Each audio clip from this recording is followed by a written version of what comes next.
మీరు తీసుకునే అదే మందులు, అదే నాణ్యమైన మందులు, కానీ సగం ధరకే. అవును, మెడ్ ప్లస్ బ్రాండ్స్ పై 50-80% తగ్గింపు.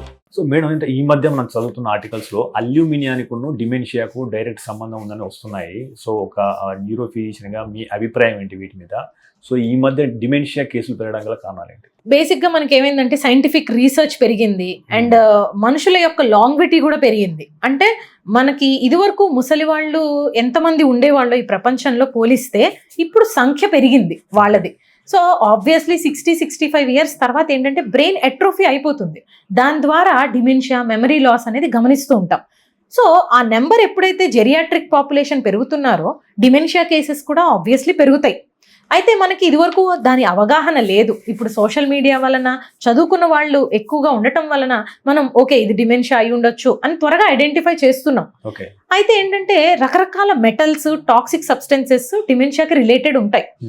యాంటాక్సిడెంట్స్ తీసుకోవడము, ఎక్కువ వైటమిన్స్ తీసుకోవడం, బ్రెయిన్ ని యాక్టివ్ గా ఉంచడం, అంటే పజిల్స్ కానీ, మెమరీ గేమ్స్ కానీ, లేదు ఒక రకమైన హాబీస్ ఉంటాయి, సింగింగ్, డాన్సింగ్, రోజుకు ఒక కొత్త యాక్టివిటీ కనుక మనం బ్రెయిన్ కి అందిస్తే ఆ బ్రెయిన్ లోని సెల్స్ నెట్వర్క్స్ డ్యామేజ్ కి గురవ్వకుండా కొత్త సెల్స్ కూడా యాక్టివేట్ అవుతూ ఉంటాయి. దాని ద్వారా మనం డిమెన్షియాని ప్రివెంట్ చేయొచ్చు.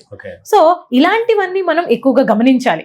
ఓకే, అల్యూమినియం ఉందా, లేకపోతే మ్యాంగనీస్ ఉందా, ఇంకొక టాక్సిసిటీ ఉందా, కొంతమందిలో అది కారణం అవ్వచ్చు, కారణం కాకపోవచ్చు. ప్రతి ఒక్కరిలోనూ ఇదే దాని కారణం అని మనం ప్రూవ్ చేయలేకపోవచ్చు. సో కొన్ని రీసెర్చ్ స్పెసిఫిక్ గా దానికోసం జరుగుతూ ఉంటాయి. బట్ మన చేతిలో ఉన్నది మనం ఎంత దాన్ని డిలే చేయగలుగుతాం. సో ఒక 4 లాంగ్వేజెస్ నేర్చుకున్న వాళ్ళలో డిమెన్షియా చాలా రేర్ గా వస్తుంది అని చెప్తారు. అది ఎందుకు? We have utilized our brain cells. చాలా ఎక్కువగా మనం వాడామన్నమాట బ్రెయిన్ సెల్స్ ని. సో అవి డ్యామేజ్ అవ్వడం అనేది చాలా తక్కువ. అంటే మీరు అల్యూమినియం పాత్రలు వాడమంటారా, వాడొద్దంటారా? మీరు వాడతారా పర్సనల్ గా?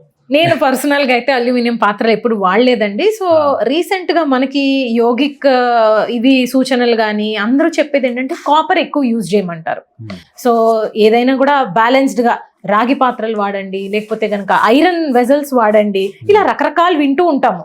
సో ఎవరి ప్రిఫరెన్స్ ఏంటి అండ్ ఎవరి థియరీస్ ఏంటి అనేది మనం ఒక కంక్లూజన్ ఇవ్వడం కష్టం. బట్ ప్రాబబ్లీ మనం రీసెర్చ్ చేస్తూ పోతూ ఉంటే ఇవాళ కరెక్ట్ అనిపించింది, రేపు తప్పు అనిపించవచ్చు. ఒక దానికి స్టిక్ అవ్వడం అనే దానికంటే మనం అన్నిటిని మిక్స్ చేసి యూజ్ చేయడం బెటర్ ఏమో అని నా ఒపీనియన్.